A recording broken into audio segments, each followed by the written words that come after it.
മറുനാട്ടിലെ കഞ്ഞിക്കൃഷിയിൽ മനം നിറഞ്ഞ് കാസർഗോഡ് കാനങ്ങാട് പനക്കാട് സ്വദേശി റാഷിദ്. ആദ്യ കൃഷി പരീക്ഷണത്തിൽ റാഷിദിന് ലഭിച്ചത് 100 മേനിവിള. സ്വന്തം ഉപയോഗത്തിന് പുറമെ കെട്ടിടത്തിലെ താമസക്കാർക്കും സമ്മാനിച്ച് മറുനാട്ടിൽ ജൈവ പച്ചക്കറിയുടെ പ്രചാരകനാവുകയാണ് ഈ യുവാവ്. അബുദാബി മുസഫ ഷാബിയ 12 കെട്ടിടത്തിലെ വാച്ച്മാനായി ജോലി ചെയ്തു വരികയാണ് റാഷിദ്. കെട്ടിടത്തിന് മുന്നിൽ അല്പം ഒഴിഞ്ഞ സ്ഥലം കണ്ടപ്പോൾ റാഷിദിന്റെ ഉള്ളിലെ കൃഷിക്കാരൻ ഉണർന്നു. നിലവിലെ മണ്ണു നീക്കി കൃഷിക്ക് അനുയോജ്യമായ മണ്ണ് ഒരു ലോഡ് ഇറക്കി. മത്സ്യക്കടയിലെ മാലിന്യങ്ങൾ കുഴിക്കടിയിൽ പാകി. അതിനു മുകളിൽ മണ്ണിട്ട് ചാണകപ്പൊടിയും മറ്റുമിട്ട് യോജിപ്പിച്ചു. റാഷിദ് കൃഷി തുടങ്ങുന്ന വിവരം പരസ്യമായതോടെ നാട്ടിൽ പോയ താമസക്കാർ തിരികെ വന്നത് കൈനിറയെ വിത്തുമായി.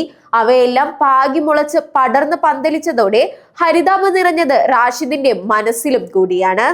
ഒഴിവു സമയങ്ങളിലെല്ലാം ചെടികളെ താലോലിച്ചും പരിചരിച്ചും കൊച്ചു വർത്തമാനങ്ങൾ പറഞ്ഞും റാഷിദ് തോട്ടത്തിലുണ്ടാകും. ചീരയാണ് ആദ്യം വിളവെടുത്തത്. പിന്നീട് 1 മീറ്റർ നീളമുള്ള പയർ, പച്ചമുളക്, വഴുതന, തക്കാളി, മല്ലിച്ചെപ്പ്, പുതിന, ജർജർ, പാവയ്ക്ക, കക്കിരി തുടങ്ങിയവയും ലഭിച്ചു. ഫലമുണ്ടായാൽ അധികം നിർത്താതെ കെട്ടിടത്തിലെ താമസക്കാർക്ക് കൊടുക്കുകയാണ് ചെയ്തു വരുന്നതെന്നും റാഷിദ് പറഞ്ഞു.